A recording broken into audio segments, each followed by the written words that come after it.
Today I have the incredible Megan Evans, award-winning hairstylist, educator, fashion icon, just all-round baddie, and I just fucking love you.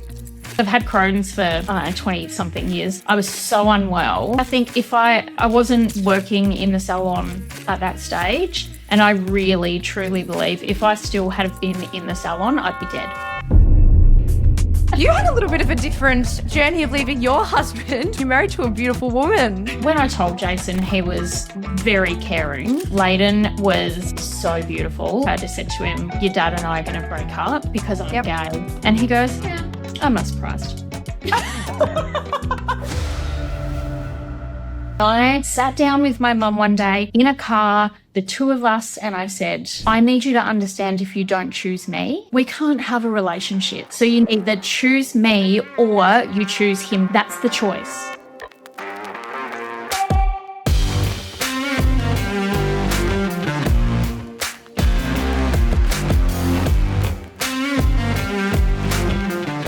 This podcast is being recorded on Gubby Gubby land. We pay our respects to the traditional custodians of this land, our country, and elders past and present. I am Cait Muir. I am back with another episode of Tell Me About It podcast. And today I just have the most wonderful, fabulous guest who I've been trying to get on this bloody podcast for a year now, and we can't get our schedules to align. But today I have the incredible Megan Evans, award-winning hairstylist, educator, fashion icon, just all-round baddie, and I just fucking love you. Oh, thanks for having me. That's all right. It's been a long time coming. I feel like anytime we've tried to do this, we've just both have not been able to make it work. And even when we've gone away together for work, it just the schedules have conflicted. I'm like, what the fuck? But there was too much yapping. We were going to record in the part too much yapping. Yeah, and honestly, I think this episode will be much similar. Even just before this, now we're yapping away. We drove all over northern Queensland together. It was 5 hours in the car. None of us took a breath. Somebody else is editing this, basically. 100%. Megan is now working with the fabulous Tognini family up in Brizzy, and something I saw the other day, which I thought was A, the cutest thing ever, but B, so relevant, is you're a fashion fucking icon. They love your fashion. They're doing a Megan's outfit of the day now, and it's just, I don't think if you don't know Megan, you just don't understand the level of detail that goes into these fits. I feel like we've fallen off the bandwagon a little bit, so we need to get back to it. But I'm becoming a Queenslander doll. I am. I've acclimatized. I wore jeans this year and stuff. It's happened. No, I love dressing up. Like my whole life, I have been a kid that dressed up. Now I'm an adult that dresses up. Like I love wearing cool clothes, and my clothes have personality. So like, you know, each piece means so much to me. So I just like to dress up. The one thing I love about that too, though, is I'm probably much similar. I'm definitely not as loud as you with the fashion, but I like old things, I like new things, I like cheap things, I like expensive things. Like it's just this amalgamation of how I live my life, I think. It's just, I think I'm a bit like a magpie, you know, like I just get things that catch my eye. Maniac. And I'm just like, wow, I love that. And it's so funny because Claire hates trying stuff on, but hates it, right? Yeah. Whereas I'll go shopping, buy some new clothes, and then I pull everything out of my wardrobe and I'll try it on with different things, and I'll be like, oh, that looks good with that and that. And she's just like, are you serious? Like, what is wrong with you? Oh my God, that's like Cam. So Cam does the same thing. I get a fashion parade when he buys a new T-shirt.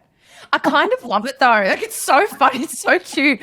I'm like, I'll buy something online because I don't like people are going into shops, and then and then I'll bring it home and I'll just hang it up straight away, or it'll sit in a mound in my bedroom, and then I might not wear it for 6 months. It's like when you sell all of your clothes. I'm like, how did she do that? I try to keep everything. Like I get rid of a lot of stuff, but also I have tops and stuff like that I've literally had from the 90s. I love that so much. It's just, you know, like when you get those really good things. Yeah. I put on a bit of weight a couple of years ago after being sick, and so some of my favorite clothes haven't fit me, and I'm finally like getting my body back again, and I'm like so close to being in my all-time most favorite jumpsuit, and I'm never doing it. So it's there's more coming. There's more coming. I love that. I feel into that in every part of my being. Doing 3.5 years of IVF, fuck, everything's changed. I'm just bigger than normal. My boobs are huge. My shape has changed. Like so I've got a few things that are like the wishful thinking, hold on to things that I'll never get rid of because I bloody love them. But for the most part, I'm happy to also keep, fueling the economy. Yeah, exactly. And you were really fucking sick for a while. You actually looked like a different person. I know when you're kind of in the flows of things, of course, you know how you feel everything, but you maybe don't see how visually you looked so different as well. But as soon as you stopped, you survived your illness, survived your sickness, your whole face changed. Your whole body changed. You looked like a different person. Yeah, I like I've got Crohn's. I've had Crohn's for 20-something years. And, but I've been in remission for the last 15 or 16, but just from old scarring and stuff like that, I had to have centimeters of my small bowel removed. Yeah. Yeah, so I was just like, I got to the point where I was pretty much septic. Like my body was going septic. I was so unwell. And I just think that's so scary. I honestly, like, I think if I wasn't working in the salon at that stage, and I really, truly believe if I still had been in the salon, I'd be dead. I think I would have died on the salon floor. And that's it's no exaggeration. Like, my surgeon was just like, I don't know how you're alive. I do not know how you're alive. Like, cannot believe you've been getting on aeroplanes. Like, your intestines were about to burst open.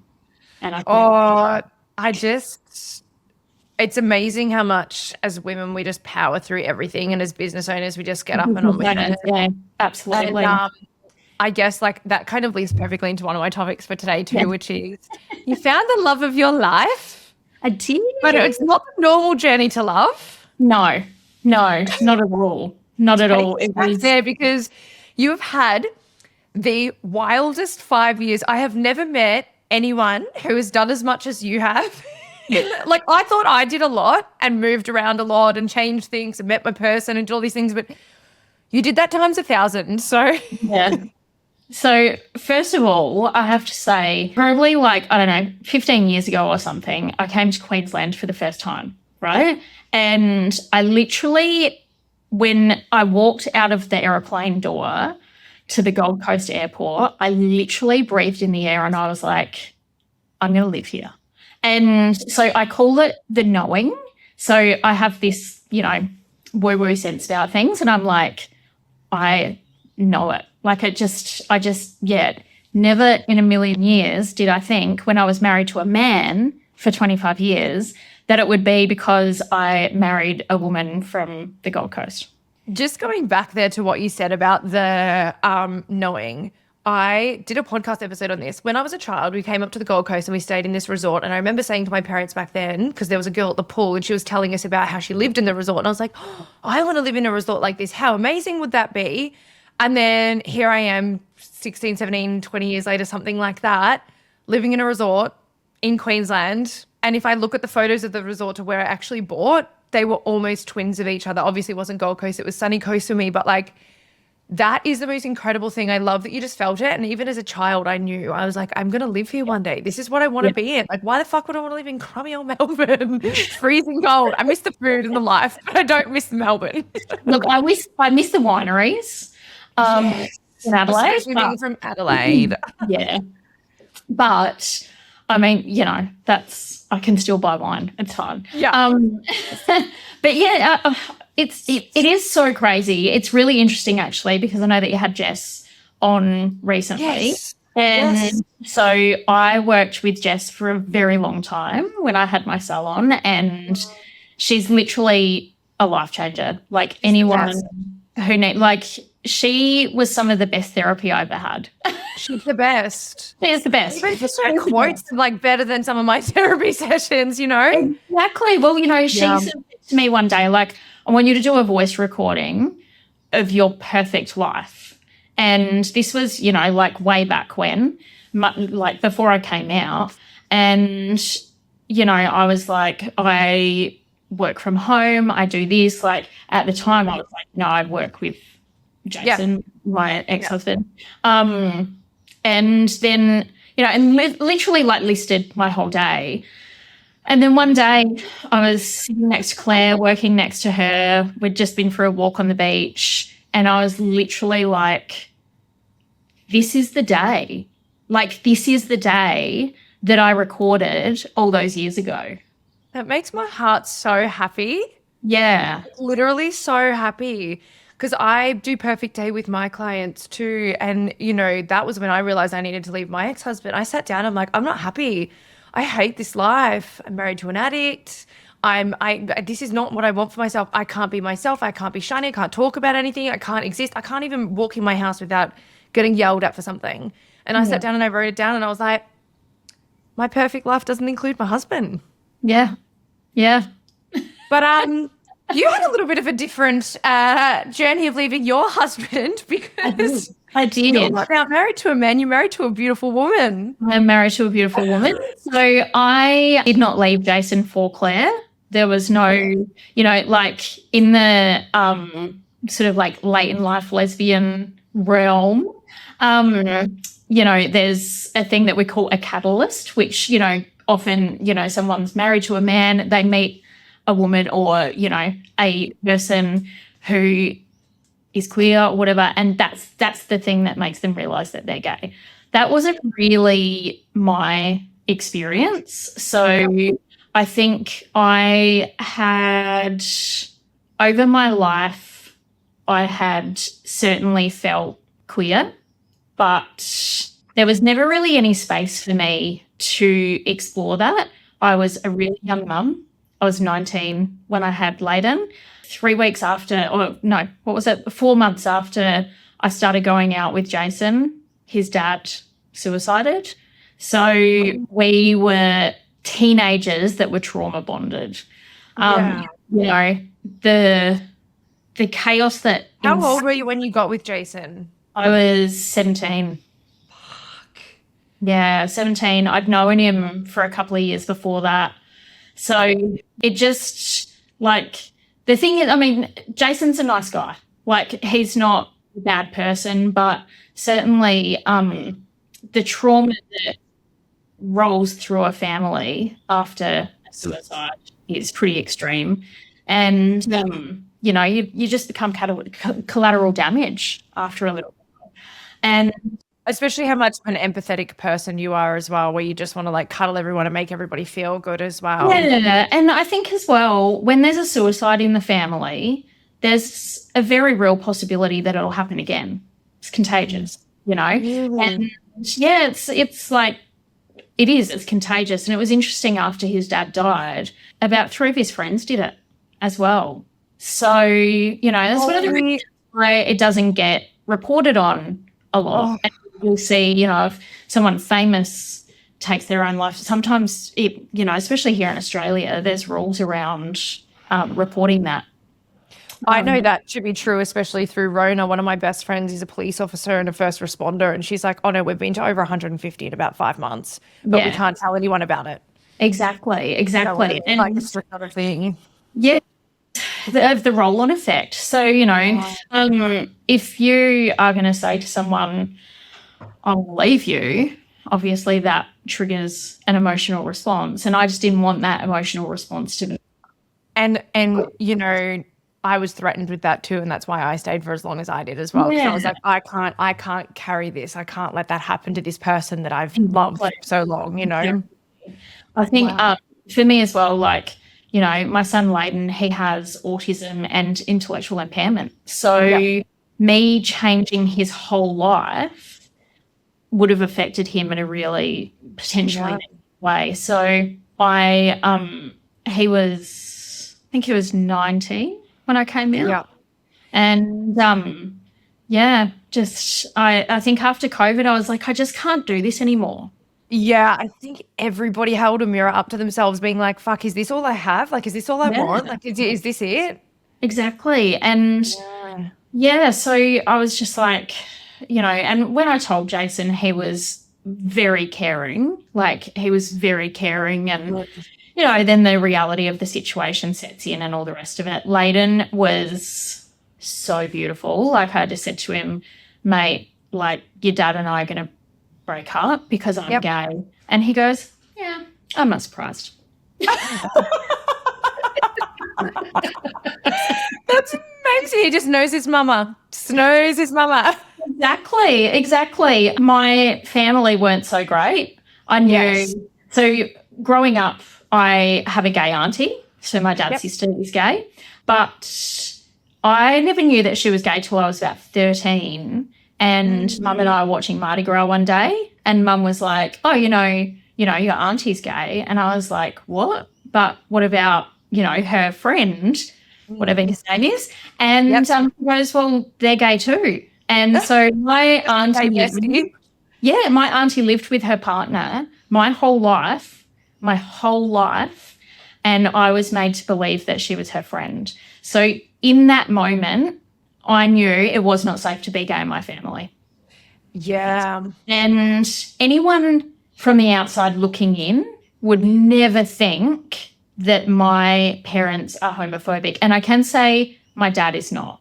My dad was like, I just want you to be happy. There are other issues that I have with my father, but that's not one of them. And so, when I told my mum, she literally looked at me like I'd just put dog shit up her nose. Like, she was disgusted. And the worst thing about that was that she was sitting in front of my dad and my sister when I told her. So no one else got to see that face except for me. Oh, so she was like, her back was to them sort of. Exactly. And then she didn't speak to me for about a month. She wouldn't speak to me until Jason told her to speak to me. And so, that did a lot of damage. It did a lot of damage. Yeah. And it's because it's so subtle as well. It's so just like backhanded and subtle and yuck, and just like, why don't you just love me as I am? Exactly. And you just choose me, because then after I came out and Jason and I sorted our house out and we were ready to sell, he went to live with my family. So I really wanted to separate from my marriage. I was leaving my husband. I was embarking on this whole other wild, terrifying life. And absolutely, he went to live with who should have been my village. Yeah. This is the weirdest thing that I find about breakups, right? Because my family are the same. My mother stayed in contact with my ex-husband. Why? You knew what he did to me. You knew it was horrific. You know what? You need from that. For me, I'm done. Bye. It's no hard feelings. Just bye. I would have been fine if my family still kept in contact with him. That would have been fine. He did not have to live with them. He did not have to live with them. No. He was a man who could have organised accommodation. And I sat down with my mum one day in a car, the two of us, and I said, I need you to understand, if you don't choose me, we can't have a relationship. So you need to either choose me or you choose him living with you. That's the choice. And she chose him. So I don't have a relationship with her anymore. It's sad, but it's somewhat empowering as well. It's just like, you're living this incredible life. You've got a bit of a Brady Bunch family because Claire has a beautiful son as well. Yeah. And it's I mean, the funny thing was, I think you had literally, from what I saw, every single other person in your life was like, shut the fuck up. This is so amazing. Like, we're so proud of you. We're so happy for you. We're so everything.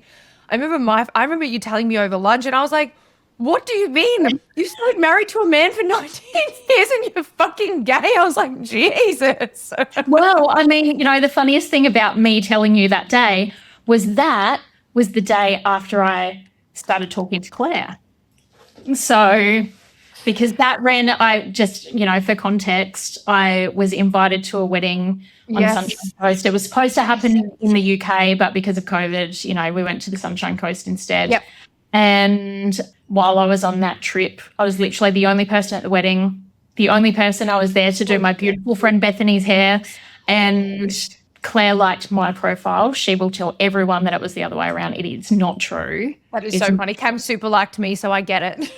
Exactly. I'm like, you like me first. Anyway, it's worked out. And so, yeah, we started chatting that day, and because we were reading the same book. I just wanted to start a book. That's all. And here I am. Yeah, I think it's I fucking love it though, because actually weirdly we've kind of had similar relationship timelines in that way. Like, yeah, I knew Cam, we dated when we were really young and never made contact ever again. Was mutual breakup, whatever. The bastard broke up with me, but that's okay. He'll never live that down. But then I had gone down home to go to one of my friends' birthdays, and I was like, I'd only been on Tinder for about a month, and I was like, well, I hate this shit. And one of my family members was like, oh my God, show me how it works. Like, show me what happens. Like, oh my God, this is amazing. And that obviously triggered my location. He super liked me. I get back up here and I'm like, well, I'm not moving back there. So if you want to be with me, if you want to have this conversation, you got to move to me. And he was like, let's do it. Yeah. And that was it. Yeah. Well, this is the thing. So Claire and I, we started out just, texting, and then we were sending voice notes, and then we were like, should we have a FaceTime date? So we had a FaceTime date. And before we knew it, we were doing our makeup routines together. We were doing cleaning our faces together, cooking dinner every night. We literally did everything on FaceTime every night of the week. It's so good though, because we were exactly the same. We'd literally put him on the shower shelf, and then it'd be like you're making your breakfast and you sit and eat together, and then it's at the end of the day after everyone's finished work, you're just on your computers, just chilling in bed, just chatting away. And it's I actually feel that the distance was really good for us. I feel like it just made us talk about things and get to know each other, and it wasn't all just sex, and it wasn't all just hanging out. It was just we just got to know everything about each other. I just think it's such a beautiful way to really get to know someone. And I think as well, obviously I had the salon, so I was very present. So Megan had a salon in Adelaide and Claire was from the Gold Coast. So, yeah. So, I was very present online. So Claire could see who I was really. And, and it's so funny because we're so different, but we're so similar. We have the same values, and it's so funny because we have the same friends. Our friendship groups are the same, but they're obviously, in different states. So when we got married, it was so cool because everyone loved it. It was the best wedding ever, but it was just the best blend of the. I'm sorry, it was the best. Big, bold, lesbian, wild, gay wedding. It was disco. Wedding. We were just I was I just want the dance floor full all night. All night. And we made all of our guests wear pink, purple, and orange because we wanted. You guys wore gold. And we wore gold. Little trophies up the end there. Exactly. And, so, it was just the best time. But, we had such kind of similar lives. We love art and we love performances, and we love so much. And so, when it came time to, I was like, okay, the borders are open. You need to come to Adelaide. So, yeah. I think I made the first trip down. I met Cam at the start of 2022.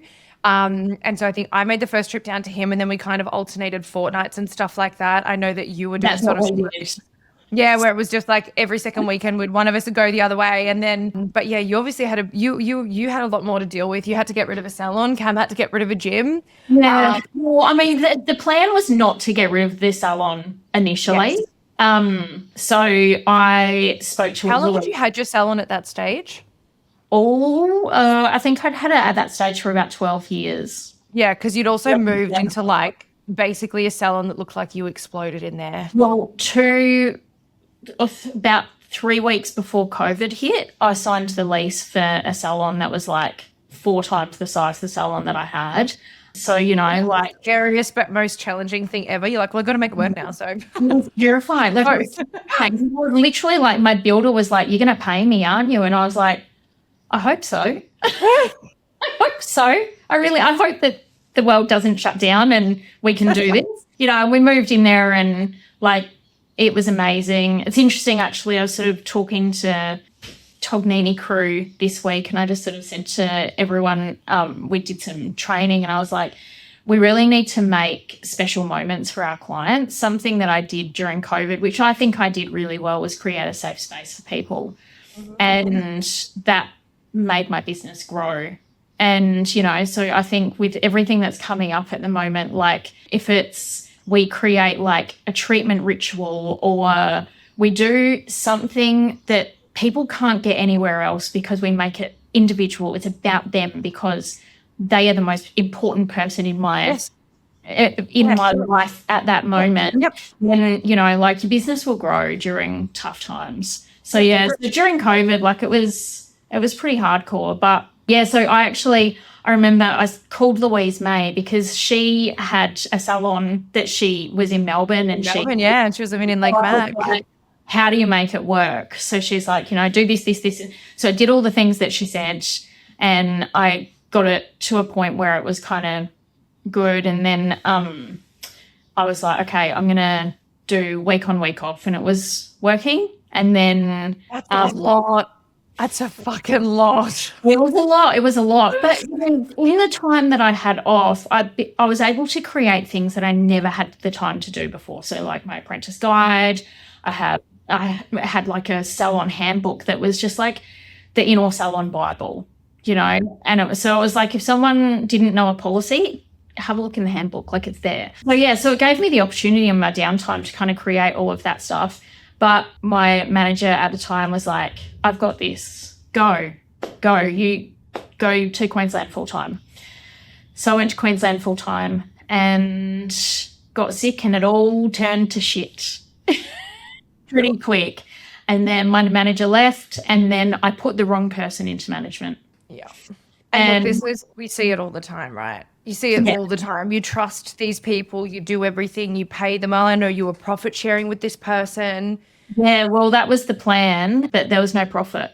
So isn't it crazy? Like, I know that when I stepped off the floor of my business, yes, I was still local for that one. I had my barbershop for about a year, I think, when I moved up here. But isn't it crazy? Everything was systemized. Everything was running so well. Everything was doing fine. And then once I sold and handed it over, everything got changed and dropped the ball, and she lost the business in the end because she couldn't keep it going. And I was like, it was running like a well-oiled machine. All you have to do is keep doing the same thing. No, I think as well, though, I know for in or salon, like I'm a big presence, right? Like, and I've always said we're in the energy exchange business, not the hair business. 100%. And so when my energy was subtracted from that space, everyone felt it.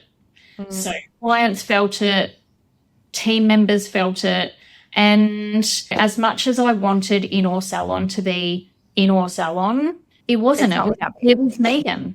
Yeah, it was Megan. So I feel that. That's the same thing that happened with mine. As soon as I vacated and as soon as they didn't have that anymore, then the vibe was lost. The people were just being treated differently. And I think you're a polarizing personality like mine, right? You're like big and warm and friendly, and everyone knows who you are, even if they've never met you properly, but they still know you're Megan, you're the owner, Yeah, exactly. And so it got so bad. I had no money. I fell behind in rent. I fell behind in super. I fell behind. It's like wages. Sometimes there wasn't enough money to pay wages. And I was in Queensland literally dying. Yeah, in hospital, unable to do anything. Probably one of the worst times of my life, like the worst. And it was literally like a week after our wedding was when my manager resigned. And then it just after that, like I was like, can you just give me 2 weeks? That would have been really nice. If I think about this a lot. I've only ever resigned 2 jobs ever in my life, but because I owned them after that. But I even remember being really strategic about when I resigned from my job because my bosses, who were horrific to me through my apprenticeship, bullied me, belittled me, just were awful. I waited until all the seniors were back from holidays before I resigned because I didn't want to leave them high and dry, because I thought about that, because I still cared about them as humans. And it always makes me think, I'm like, what kind of sick person are you to resign a week before someone's wedding when you know that they're just having a little honeymoon and just week after. Yeah. Yeah, you know, it sucked. I mean, everyone needs to make decisions for themselves. Yes. But Sometimes do you have to be such a cunt about it though? Like, really? yeah, well. Yeah, I remember seeing you in the thick of that. I came to Adelaide for an event and you were there, and I remember you just coming up and giving me the biggest bear hug I think I've ever had in my whole life, and just being like, I don't even know what I'm doing. I'm just here to do some clients. I'm just kind of like, I've just every ounce of strength to get to this event. This is the thing, right? Like I went back to Adelaide and for 6 months, and I have to shout out to my apprentice Ebony at the time. So she stayed with me. She was You love your abs. Yeah, she was the only one that stayed with me. And one of them, I said, you can leave. And I worked my fucking ass off for 6 months. And in that... You've made the move to Queensland. Yeah. You've kind of, everything's starting to crumble and fall apart. You had a pretty mass exodus of like resignations like all around. Yeah, and also like I literally, so the 1st of December, I had 45 centimetres of my small bowel removed. And then I think it was like the 5th of January, I was back in the salon full time, like 12 hours. Major abdominal surgery, like major. And in I know, from moving away from your partner that you're just trying to start to build a life with. Yeah, it was devastating. But in the, you know, but the thing is as well, it was my business. Like it was my business. So in the 6 months that I went back, I made twice as much as 5 of them did in 6 months. And it's sad, isn't it, when you see that? But then I worked myself so hard that I ended up having to close the salon because I had to go have hand surgery. So I had surgery on my hand and my wrist. And yeah, I was like making the decision because I was like, am I going to keep it open? And what does that look like? Or do I just cut my losses, close it, and see what's next? Yeah. And I was literally like, I couldn't sleep without a brace on my hand. You know, like I was seeing you with that. Like I was in so much physical pain and I was in so much emotional pain because, you know, like the salon, this thing that had been my child, and it's such a reflection of me and who I am and my identity for the past 12 years or whatever it was at that stage. Like I said, it was literally like exploded in there. It was you. It was you. As well, like having the salon created so many opportunities for me, you know. At first I worked for Joyco. I was on their creative team, and, you know, like Duncan really nurtured that part of me, that educator in me, and helped me to share that. And then I moved to Matrix and I got to travel with Kobe and work with Stevie and like so many amazing people on that team. Matt Johnson, one of my favourite people in the whole entire universe. Said that a lot, yes. Literally telling me Cam was hot the other day. He is like, one of the best. Oh, Cam is his type, let me tell you. It was the first trap I'd posted of Cam to embarrass him, because I love embarrassing Cam because he's such a quiet, beautiful, soft personality. And he was like, fuck, he's so hot. I was like, I know. Poor Cam. I love that. Yeah, so, you know, like there's so many opportunities, you know, like I won South Australian Hairdresser of the Year. I was able to, you know, do collections and all, like, and I was able to do that because I had the salon. But I got to the point where I had to choose my life or my business. And I want to be faced with that. That's a fucking hideous decision. The universe was shoving you, like shoving you, like get out. And it was like, get the fuck out. Like, there's too much pain here. And, you know, like I really wanted to leave Adelaide as well. Like, I was going to say that I think when you've had a lot of pain with your own family, with your ex, with everything in that one place, even just the proximity and knowing what went on there is so energetically damaging. Like, it's just like, ugh, like.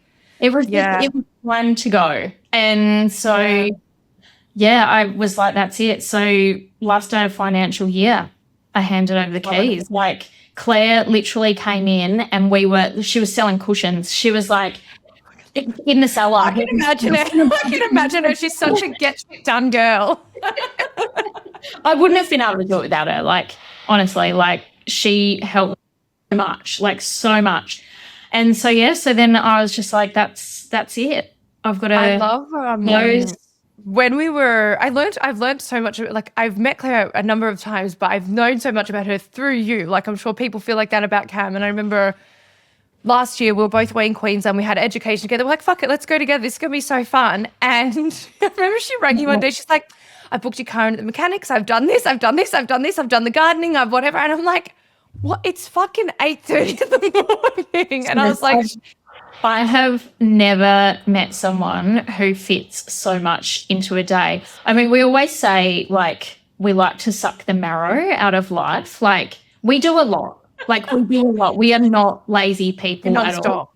Claire is next level, but she is really thoughtful as well. Like, you know, her love language is getting my car cleaned because I hate doing that. Like, I hate doing that. And it also makes you feel so good, and she knows that because you just get the clean car and be like, like. You know what's so fascinating as well is like your love languages. So in my previous relationship, it was acts of service because that didn't happen, right? Now, for me, it's time together, you know, like, and time first. Yeah, and Claire just does these things, and I need to maybe make sure that I do appreciate that more because it's just what she does. But yeah, she is, I can't wait for you to have her on your podcast because she is one of the most phenomenal people, and the shit that she does for others, she literally changes people's lives. Like, it is insane. So for anyone listening, she's got an NDIS company, and she doesn't just like do support work. Like, she literally changes people's lives so that they can have a big, wonderful, amazing, exciting, brilliant life with a disability. Like, she's amazing. She's amazing. I think she's amazing in so many aspects. Something I love about both of you, but I feel almost especially her, is how much she celebrates the relationships in her life. So I always see, every time you guys go and do something, which is every fucking day of the week because you never stop, but you do the coolest shit too. You go to museums and galleries and shows and just travel places, and you just you guys are always, you make me fucking tired. Like, you make me Well, I think as well, like, because we had to travel so much. And like, the thing is as well, you know, before I came along, Claire was a single parent for a long time. Yeah. And I had Layden. So there was a lot of stuff that I wanted to do, you know, like I was a young mum. So there was a lot of stuff that had to be held off for me. And I think that now we have the opportunity to really live the life that we've always wanted. I think that it's a funny thing because I've got friends who've had kids young like you did as well, including you. And so like the kids are older now, and it's almost like they get their individuality back again, like they get their independence back again. Whereas like for us, we've been the total opposite. We've gotten to do everything so young through our 20s and 30s. And now we're kind of moving into that season of life, I guess. But I think Claire's son seems like he's going to be the next Prime Minister of Australia.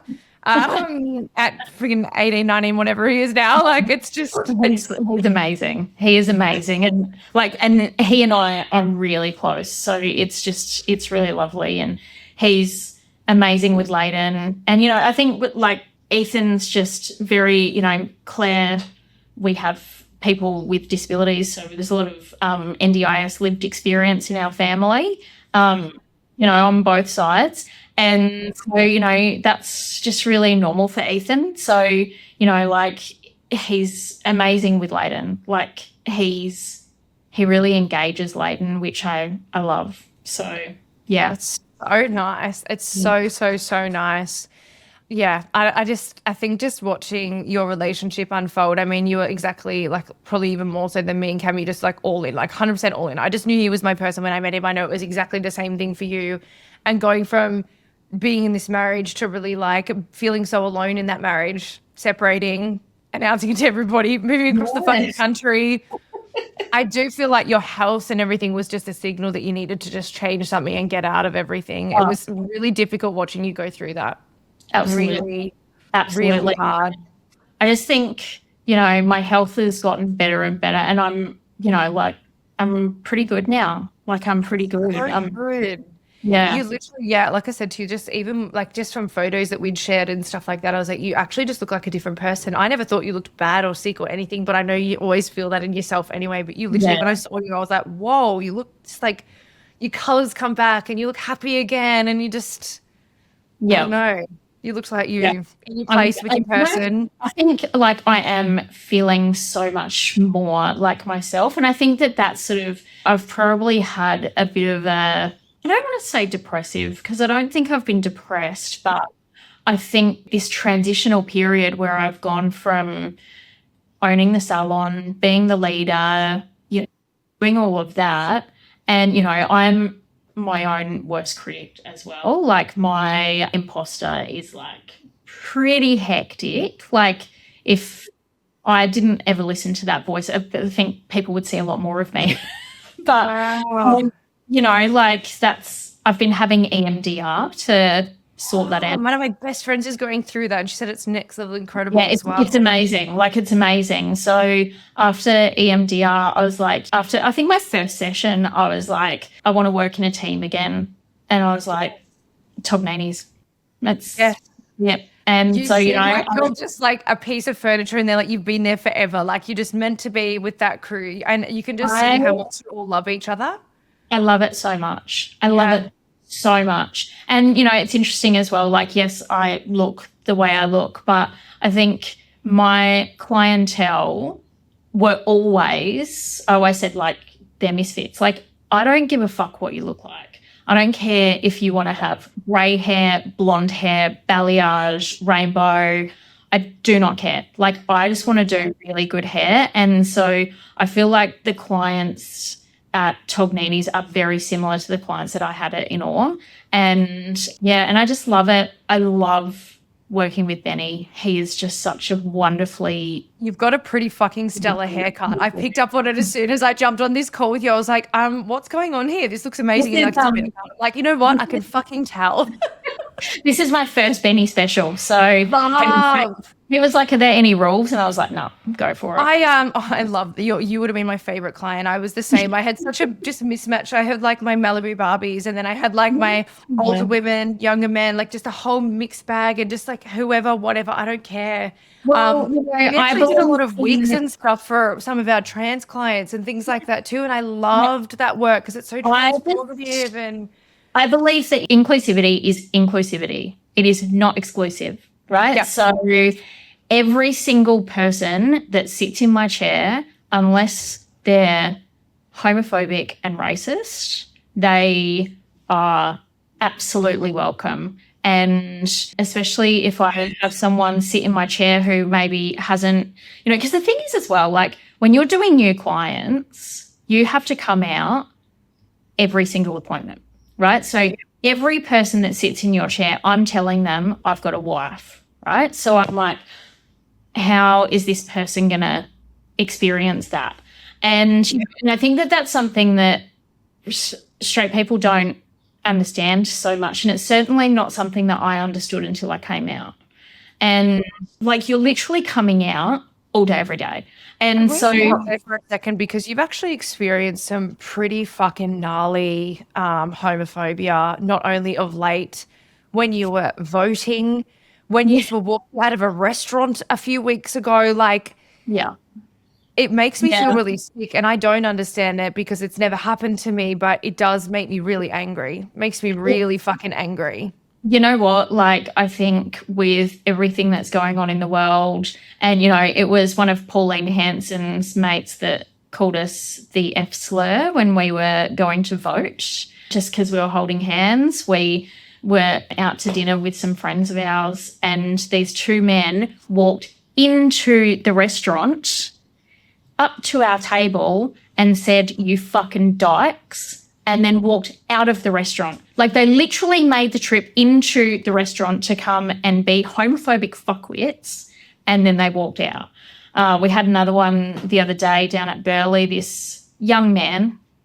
He probably, he was on his P plates. I don't think he was even 18 yet.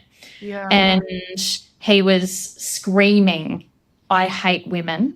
And the straightest thing you can do is love women, man. The straightest thing you can do is love women. According to the manosphere, loving women is gay. So, I mean, it is for me.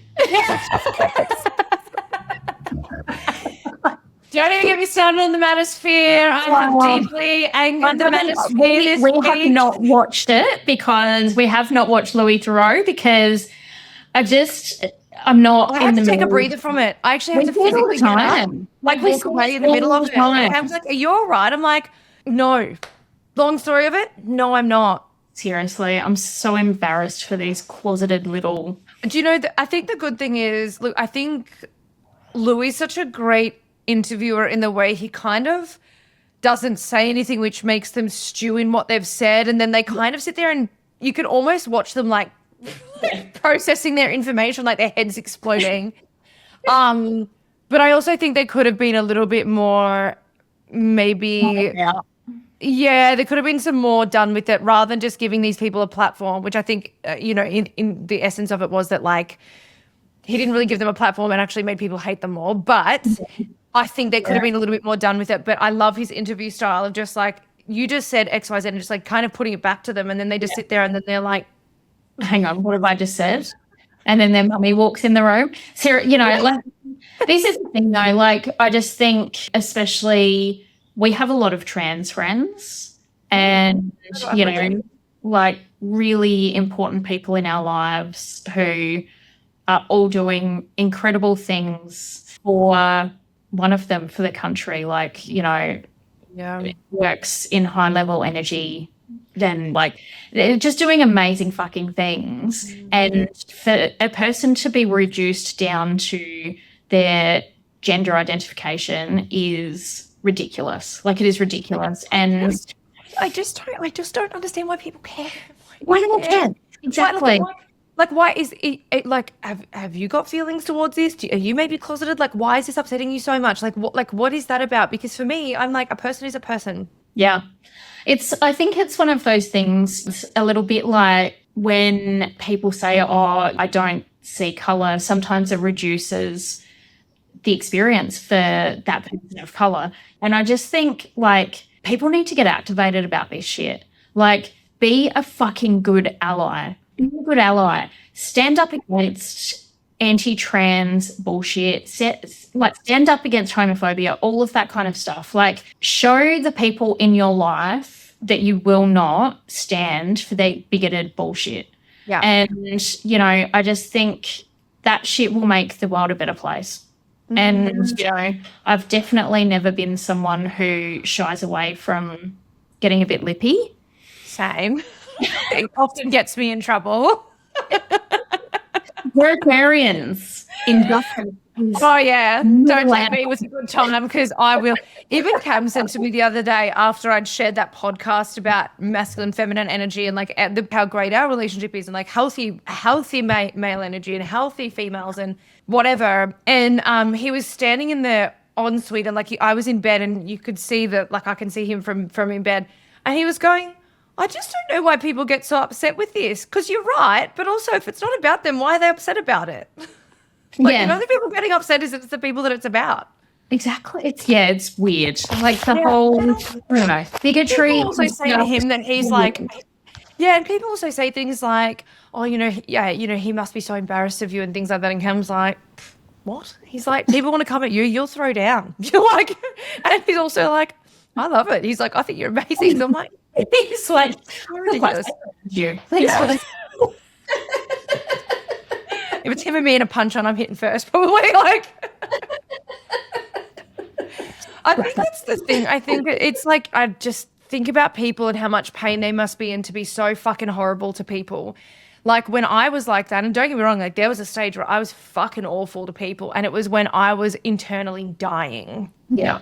Yeah. I was a teenager. I was pretty awful. I was inside. I was just, I was fighting my own demons and fighting my own things, But you know what? Everything's at your disposal now. Do the fucking work. Yeah, exactly. Do the fucking work. Like, do the work. Go to therapy. Do it. Get EMDR. 100%. I loved that tangent. Thank you. We love a good tangent. We love a good tangent. I want to talk about this too because you've sold your salon, and while you are working with the awesome Togs, you're also an educator, but in a very niche space. Yes. So the future of our industry is literally it's like watching something on fire. It is. And I think socially we have a disappearing middle, and if we keep going the way we're going, we are going to have two types of salons. We are going to have super high-end luxury salons, and then we're going to have sweatshops. And I think we need to really protect that middle. Like, we need to protect it. And the way that we do that is we train apprentices. We need to be looking at what we do with apprenticeships moving forward. Back in the year 2000, I started hairdressing. I actually did a full-time course. So 3 months into that's unheard of. Yeah, and you know what? Like, for me, I had a kid. Like, you know, my best friend Angeline, she's one of the best hairdressers I know too. It was the only way. I wouldn't have been able to start off doing a traditional apprenticeship. Like, I had to be at home. I had Layden. He was like, I think he was 1 when I started, 1 or 2. And one day I was sitting on the floor with him, and I was just like, let me tell you this funny story. So before I started hairdressing, I worked in an embroidery factory, and it was just me and the 2 guys. I had just been diagnosed with Crohn's disease, so I was not well. And it was just me and the 2 guys that owned it, right? Most fucking boring job. And because it was so boring, leaning into your creativity in that job, my brain stopped working. I think they probably thought I had an intellectual disability because I literally... It was like Megan's just sitting there drooling in the corner, not talking. She's so fucking every T-shirt that I printed, right? And like, I'd put hats on backwards, like the whole... I was so bad at it. And one day the guy goes to me, I need you to unpick the stitching on this shirt, but be really careful because it's the only shirt that we've got. And it was like a really special shirt. Like, it had a panel of red here and yellow there. And so it was not like they could go down to Big W and buy another one, right? I was like, of course, I can do this. It's fine. Cut a fucking hole in it, didn't I? Straight away. So I hid it. They had this huge big table that was like, had like a base on it. So I hid it under that table and I resigned. And a week later, I was sitting on the floor playing with Layden, and an ad for Clip Joint Academy came on. And so I rang them and I was like, can I start? A week later I started. It's almost hard to believe that you weren't in hairdressing always. Like, it's kind of like just knowing you now and how much it's been a part of your identity, and it's like been tethered to you for so long, and you've also been so well at it. All through high school I was a hair model. So I've seen those photos, those nice glamour shots. So cool. I got to go to Melbourne. I aged backwards, if I say so. IHS competitions. It was like, you know, so, and I think that, like, I've always been a hairdresser. When I was a kid, Mum and Dad had friends with kids with long hair, and I was like, you are not allowed to leave my bedroom until you are modelling my next hair creation. My crimper worked overtime. Oh my God, I had a crimper that you could put their little water things in, and you'd steam them up, and then you'd put it in, and it like actually... Oh, no, Dale. I just had an old school 1986 fucking hot crimper. Just sizzled the hair on the way down. I used to use an actual clothes iron to iron my hair, like put my head on the ironing board. The amount of times I got my ear and my hands and the top of my head. And well, I always had like dead straight hair. But when I was a kid, I'd grow my hair for a year and then I'd cut it all off and go really short. The same thing. And, you know, so I've always, like, the way I look now, I've always been this person. Always. Yeah. I wanted my whole body tattooed when I was 4. You know, like, so. I mean, I look at that too. I was a model for Lyndall Salmon back in the day. I was Bieber model as well. And that's how I fell into it. I was like, this looks kind of fun. And I fucking hate school also. Yeah. It kind of all works together. You are now. Something you said earlier that I really loved too, and it's definitely something, I think we had a very similar demographic of clients when I was on the floor as well, is that you are well-rounded. And, you know, a problem that I think that I see, well, I think that it's great that people niche and whatever, do you think that's fine? Short haircuts are going to come right back in fashion one day and no one's going to know how to do them. Balayage is not going to be in fashion one day and no one's going to know how to do anything but fucking balayage. Like, there's this gap now between being well-rounded hairdressers. You don't have to do that all day, every day. You can niche out if you want to, but you still have to know how. Exactly. Well, that's one of my favorite things to teach at the moment. I've created a class called Only 4 Haircuts. Love it. Because there are only 4 haircuts, right?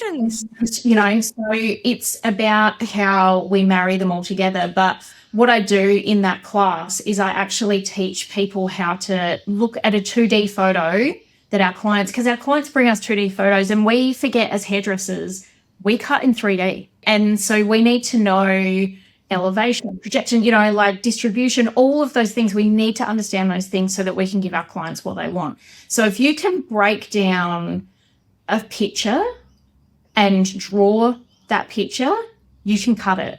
You know, you can cut it. It's so much easier. And so, you know, because I think what's happened is I think there's some really great blonde specialists out there. There's some amazing stylists out there who style long hair beautifully. I think sometimes that's probably something I need to work on. I don't think I'm as good at that. But what I am good at is taking the picture that my client gives me and giving it to them. And also I always say I'm a little bit psychic and I'm a little bit good at my job, because also doing really good consultation, you know. God, they're lacking client experience, consultation experience this day and age is shocking. Yeah.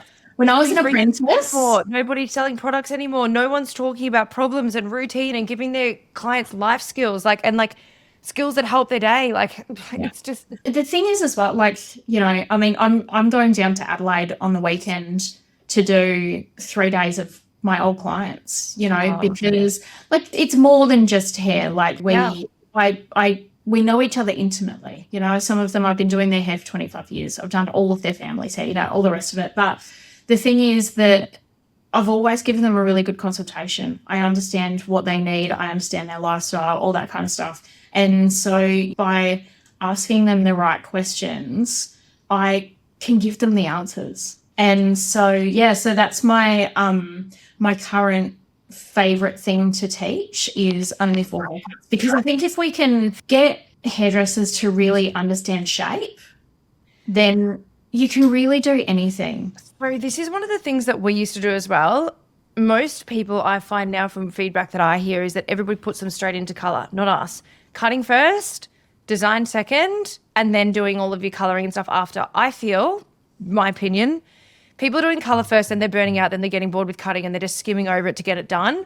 Whereas I feel like if you do cutting first, you understand shape, texture, hair fall, and you colour to enhance the haircut and you cut to enhance the colour, but not enough people know about the basics and the foundations of hairdressing, and it's getting really lost, and that's really sad. That's why people like you, I know the Togninis do phenomenal training. I know that, you know, there's a lot of people really strongly pushing against it, but fuck me, it's just in salon owners' defense is it's hard to really hard for training sometimes, or you know, to afford training, or like it's like, oh, I need to get the clients in and out, in and out, in and out, in and out. And so, you know, before they know it, they've got a third year who is still blow drying and maybe toning.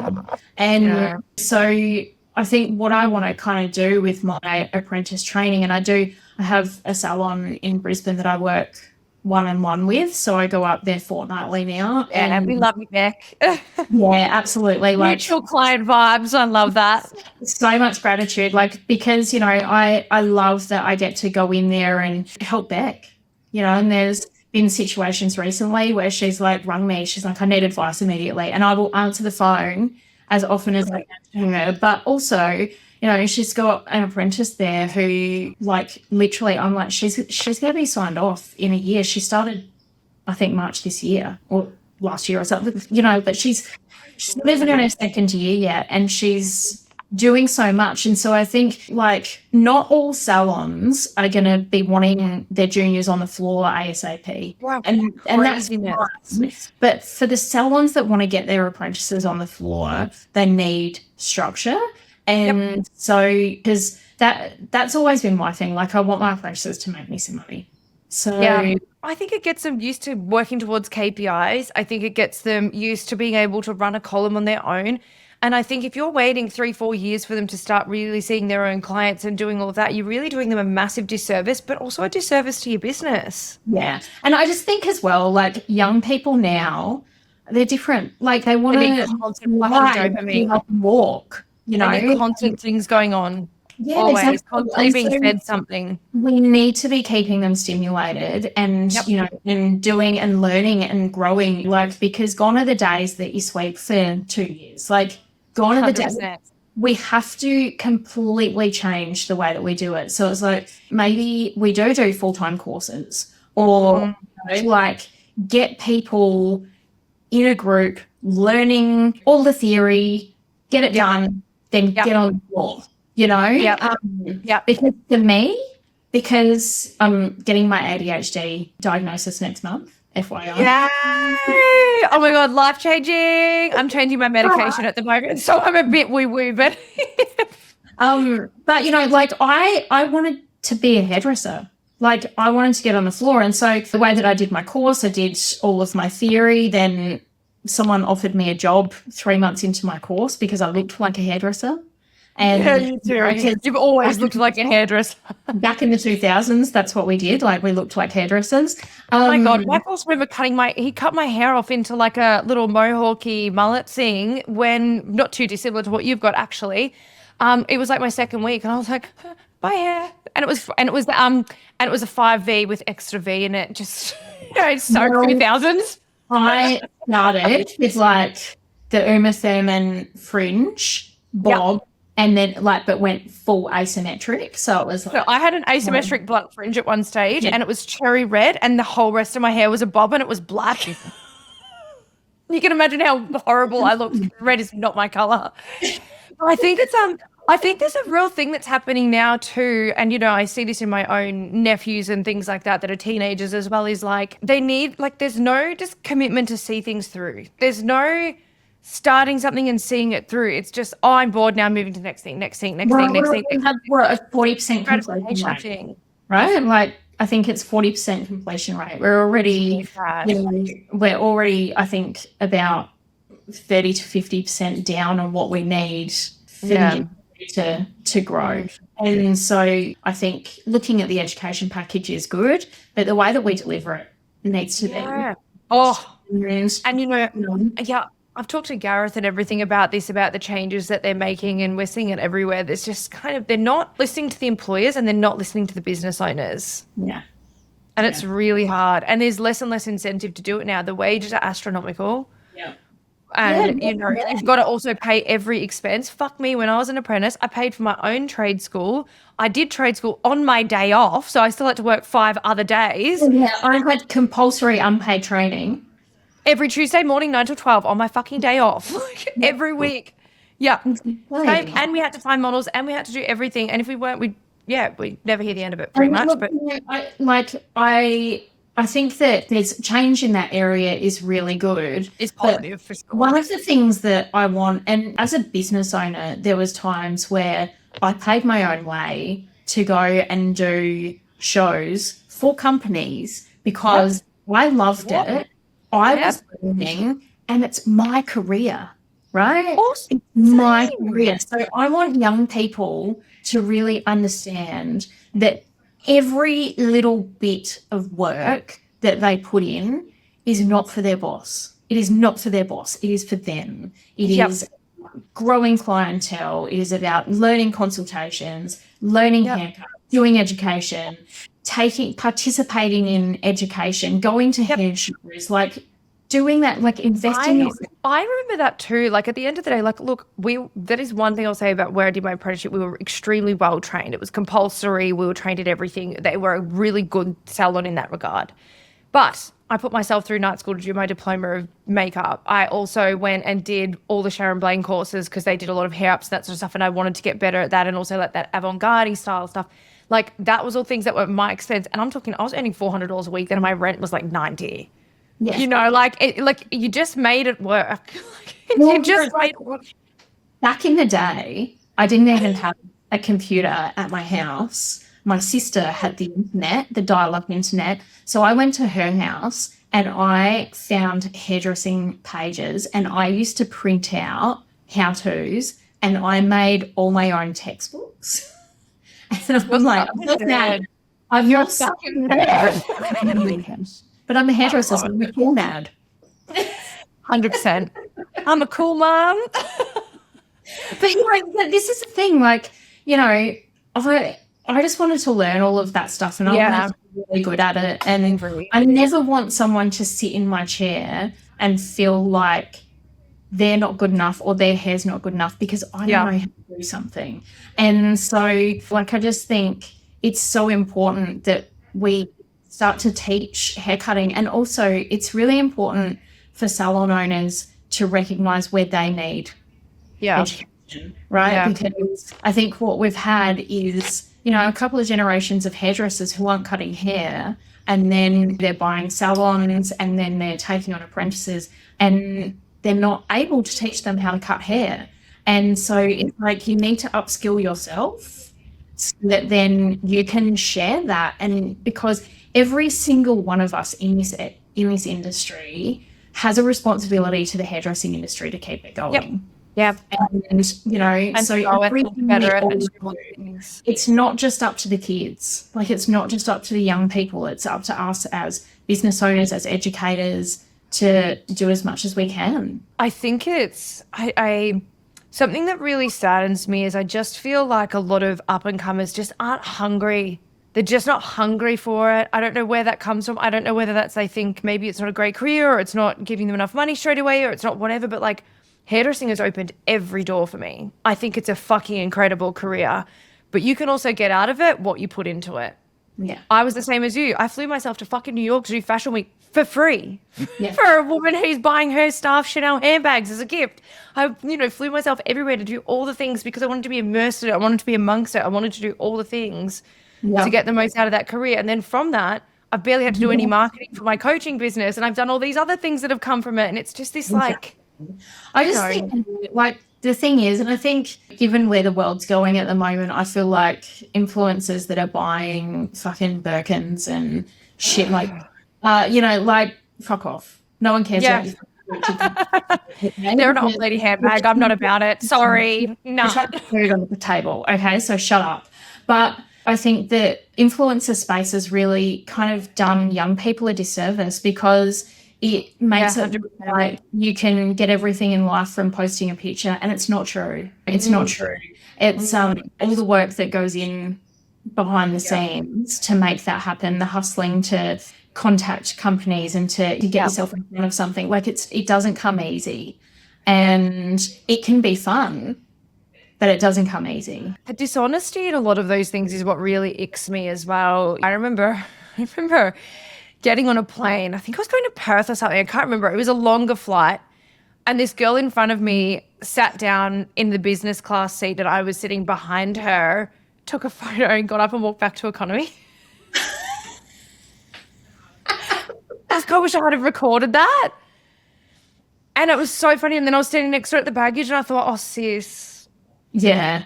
See, but this is the thing, isn't it? It's the highlight reel. It's like being a hairdresser, like the work that you might see on social media, and I probably don't post enough of my work, but I've fucked some hair up to get there.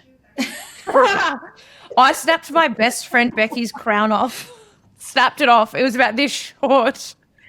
No, and this is the thing, like, you're going to make some mistakes, but it's all part of learning and getting better. I always tell a story when I do my education about that when I learned how to use a razor. Like, I love razor cutting. I love it. It's one of my favorite things in the wide world. But when I first learned how to use a razor, I was literally like Edward Scissorhands. I was like, oh, you need a razor. You need the razor. You need the razor. Everyone needs a razor. And I was a second year in the salon alone. No one was, literally that whole week. I spent Mondays on my own in my salon when I was an apprentice too, just doing extensions and chemical straightens. And I had a whole week on my own. I ran the salon alone for a week, right? And so I love it. This girl comes in, new client, and she had fine hair, But I was like, oh, it looks so cool. And, of course, all the Tony and Guy, like, really textured haircuts were in. Yeah. And so I razor cut her hair to within an inch of its life, so bad that you could see the shape of her scalp through her even finer hair. And there was a minute where we both, it's like, that meme, and it's like, and that's when I know I fucked up. It was like that, right? It was so bad, so bad. And I, like, if you're out there, I'm sorry. I hope you've had some really good haircuts from then on. Maybe all of my bad luck with the salon, maybe that was my payment. Anyway. I feel like sometimes like those things need to happen for you to learn to do better. Like, it's like, fuck, we've all had bleeders. Like I said, it was my best friend Bex, and I was just trying to get it on really quick because I jammed her in. So I'm using fucking 30 volt overlapping it and snapped her bloody hair off. And I learned from that. I was like, wow, I'll never do that again. Lucky it was my friend and she can. Right. My very first day in the salon, I was shampooing someone's hair after the hairdresser in the salon had put bleach and 40-mol on it under heat. And I'm washing it and it was like coming out, and one of the other seniors was just pulling the hair out of the base and going and putting it in the bin. Do you know what my boss did once? I remember him doing this. You could get 60 volt back in the early 2000s. 60 volt tip cap. We pulled the tip cap off, the hair came with it. And he goes, oh, I think we need a bit more in there. And he did it again. Well, so it's texturizing. It's a beautiful way to texturize your hair. I'm sure that it was nice and spiky and it's just changed so much now. I think there's also going to be a whole big issue now with AI and people bringing in these photos. Like, that's not actually hair. Yeah, I can do my best, but the texture will never look like that. It's too perfect. But this is the thing, right? Is that we've had this sort of period of time where we've seen the highlight reel. Like, we've only seen people's perfect blondes and their perfect cowboy coppers, and and we give a name to everything now as well, which I find everything has a bloody name. Everything Cunty Bob. Cunty Bob. I think they are a bit cunty, but that's okay. It's just because of the word. But I just think it really does our young people a disservice, because it automatically makes them feel like they're not good enough if they make a mistake. And then they're like, I'm not made for this. Because you need to, and also like being. That stems back to them not being given feedback through school and stuff now, though, too. Like, I think it can kind of go back way further than that, where it's like, fuck, we would just get reamed, or you just get marked a D, or you just be whatever. And it was bloody horrible. But I think it makes you be a little bit stronger as an adult, and you learn to take feedback a little bit better rather than fucking coddling everybody. Yeah, I don't know. Yeah, potentially. But I just think we just need to kind of go, okay, how are our young people going to continue in this industry? Because we need that. Like, and we need to, as old people in the industry as well, not cling to something that we once had, because it has to change. It does. It's got to evolve. It's got to evolve. Yeah. I think I just hope that if there is anybody listening to this that is young and thinking about the hairdressing industry, it's fucking awesome. It's fucking best job in the whole wide world. Like, you get to gossip and play with hair with all day. Like, all day. It is the best. You can dress however you want to dress. You can look fucking cool. Hairdressers are just frustrated lead singers. Like, That's so good. I'm meant to be a rock star, but I cannot sing. So I'm a hairdresser. And, the thing is, I bring back 80s hairdressing, right? Because 80s hairdressing was fucking monumental, right? Like, how old you are, Joel. I forget how old you are. I was born in 1990. Well, I've been around a little bit longer. You're the youngest old person I know, okay? But that's because I like hanging out with young people where I work. I love the best. Like, I love hanging out with young people. We were just saying to Ethan the other day, we're like, he's 19, and we're like, you do realise you're already uncool. Like, young people. Yeah, he's already older than you are, I think. Yeah. Yeah, but he's one more responsible. Much more serious. But, like in the 80s, there were literally lineups down the road for apprenticeships. Like, it was and hairdressers were rock stars. And we've seen kind of a smattering of that here and there, you know, with like famous hairdressers and all that kind of thing. But I'm like, we do need to bring back the 80s, I think, with our industry and just get it pumped. I remember once I decided that I wanted to be a hairdresser, much to my parents' disgust that I wanted to leave school. I went around, I applied at over 35 places, walked in with my resume. Mum drove me around to all the places so that I could have my opportunity and go and speak to them. And, you know, then I would call around and follow up. And like that was kind of the process of going for a job. And now it's like a little Instagram DM and you don't get to see the person or get a vibe for them. And they don't really get to know the salon. And I don't know. I feel like there's a lot of things that have changed that it's like a bit sad. Yeah. But I suppose that's the way the world is now. I think, you know, you've got to kind of roll with the punches and you got to move with it. Totally. And stay cool. Yeah. Stay cool. Stay Spoken cool. from a true 80s baby there. Stay fucking cool. Do you want to do thumbs up? I said to one of my teammates the other day who was saying something about name brands, and I was like, I don't need a brand to make me cool. I'm already cool. Name brands as in clothes and stuff? And damn brands, like I'm already cool.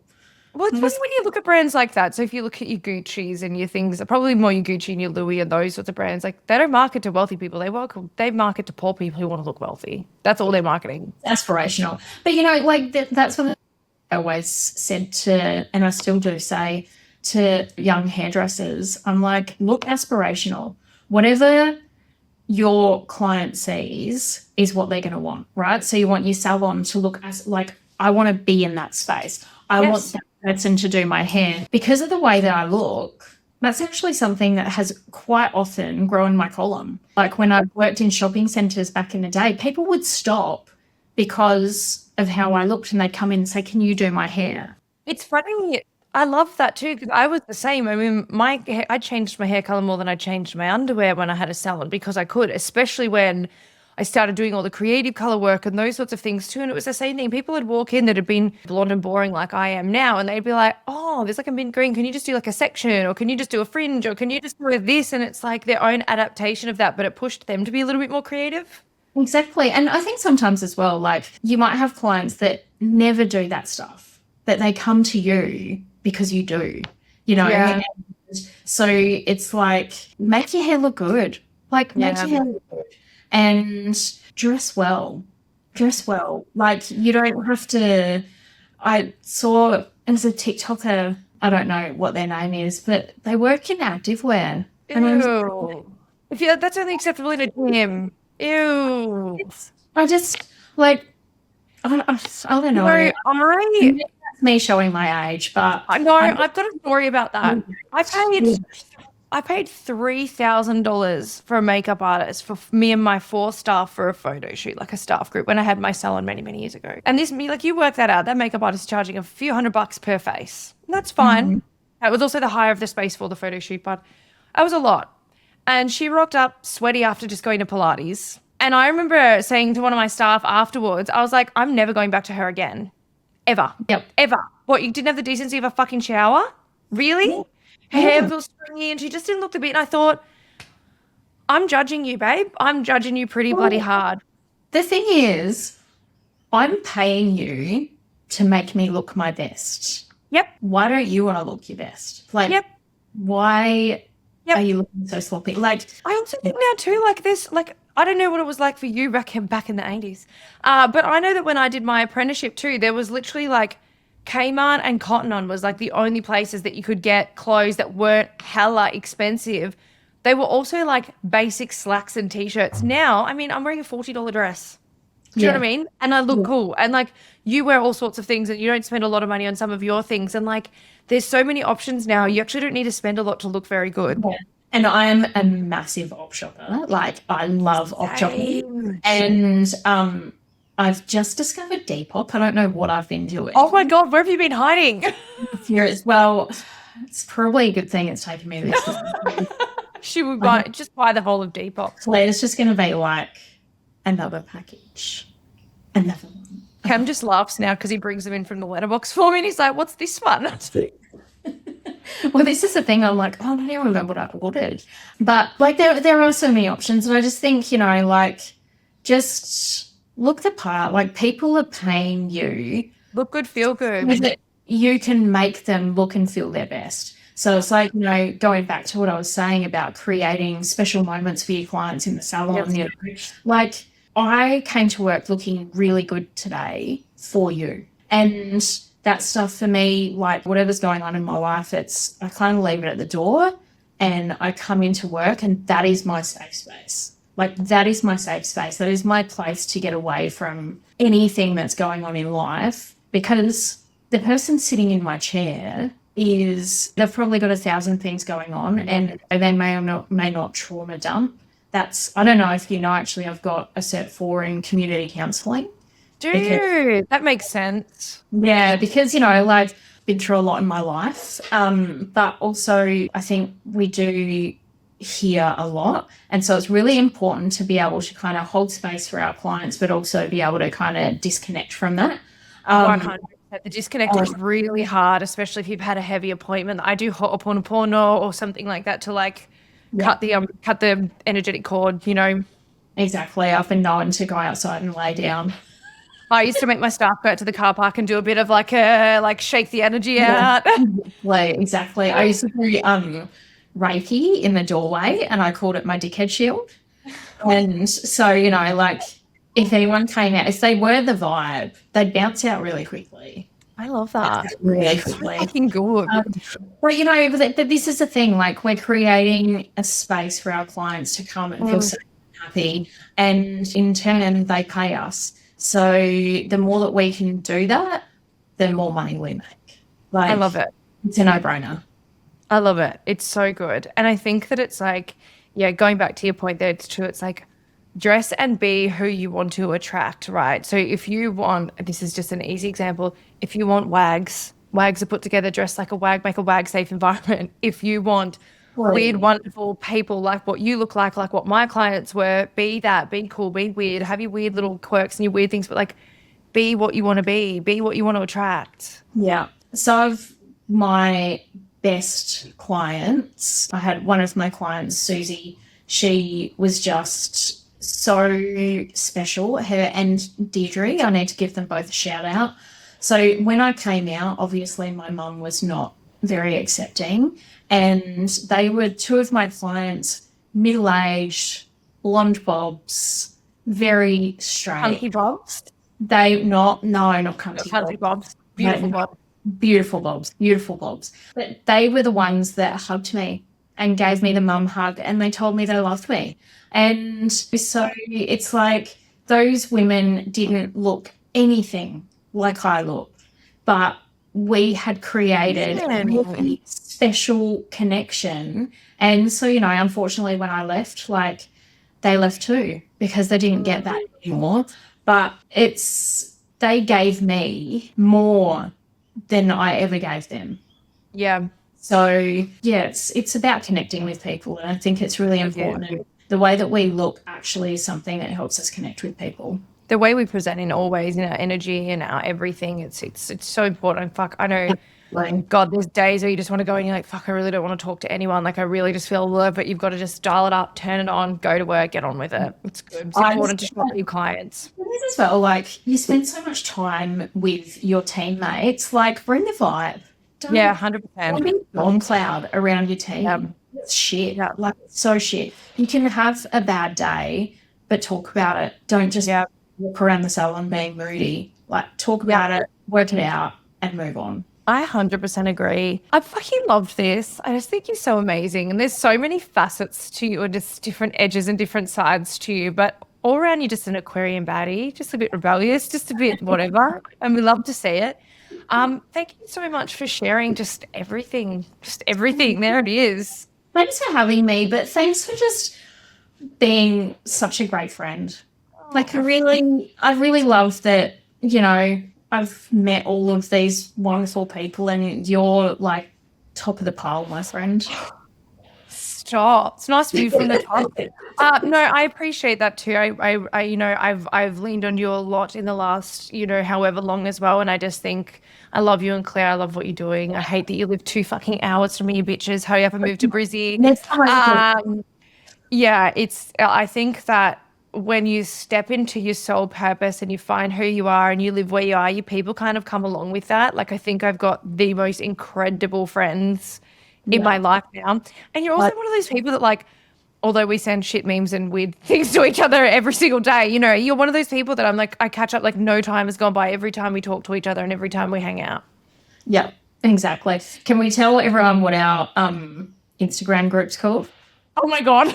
Who named that? Was that you or was it Claire? No, Claire. I need to give it credit where credit is due. Credit. Snowflakes. Triggered snowflakes. Triggered woke snowflakes, I think it is. It is. That's right. That is right. We are. Because we are. It's good for a little bit of posting and sharing life news and it's just a bit of everything, but I just loved it. And if anyone wants to find you, if anyone wants to look you up for education, for their apprentices, for cutting, for anything, where do they find you? Hit me up on Instagram, so Megan Evans Creative. And I do have a website, In Awe Education. I am currently sorting some of that out, fixing up my apprentice guide, and I've got some things happening in the pipeline with that. So awesome. I love it. Reach out to Megan and get on the mailing list. I just love you. Thank you. Mwah.